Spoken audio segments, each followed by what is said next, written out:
Hello everyone, आज आपण बनवणार आहोत रस आणि धिरडे. तर त्यासाठी लागणारं साहित्य बघूया. तर सर्वात आधी लसण घ्यायचं आहे आणि जिरे घ्यायचे. लसण आणि जिरे थोडेसे जाडसर वाटून घ्यायचे. थोडंसं पाणी टाकलं तरी चालेल.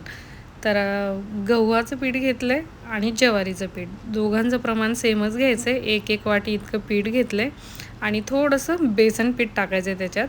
2 ते 3 चम्मच घेतले छोटे किंवा अर्धी वाटी टाकली तरी चालेल. आणि आता आपण जे लसण आणि जिरे घेतले होती त्याची पेस्ट करून घेतली बघा. थोडीशी जाडसरच ठेवायची आणि त्यानंतर चवीपुरतं मीठ टाकून घ्यायचं आहे. आता मिक्स करायचं आहे आणि पाणी टाकून पीठ एकदम छान असं भिजवून घ्यायचं आहे. त्याच्यामध्ये अजिबात गाठी झाल्या नाही पाहिजे. बघू शकताय तुम्ही, पीठ असं झालं पाहिजे.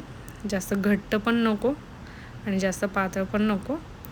पीठ भिजवून घेतलेलं आहे. भिजून थोडंसं अर्धा 1 तास पीठ ठेवून द्या. आणि आता आपण रस करूया आंब्याचा. तर आंब्याचं सीझन आलं की रस आणि धिरड्या खायलाच पाहिजे. खूपच छान लागतात. महाराष्ट्राची स्पेशल डिश आहे.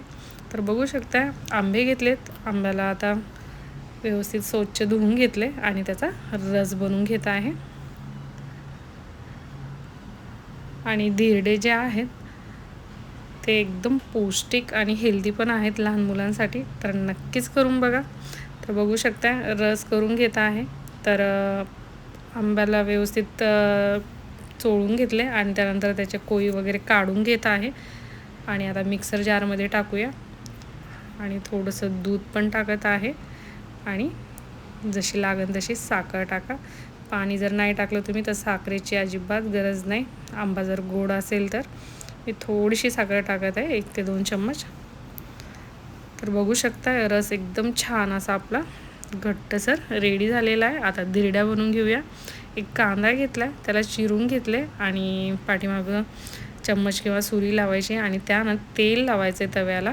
म्हणजे त्याचा सुगंध एकदम छान येतो धिरड्यांना.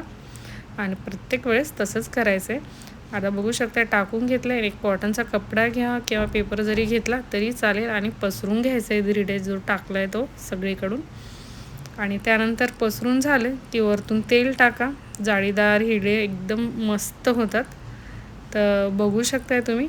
आणि एक 2 ते 3 मिनटं झाकण पण ठेवायचे आणि मग दुसऱ्या साईडनं परतून दोन्ही तिन्ही साईडनं 2दा-3दा करून आपला धिरड्या जो आहे तो एकदम छान असा शेकून घ्यायचा आहे. आणि गरमागरम धिरडे, त्यानंतर त्याच्यासोबत थंडगार असा रस आणि कुरडई एकदम छान असं लागतं.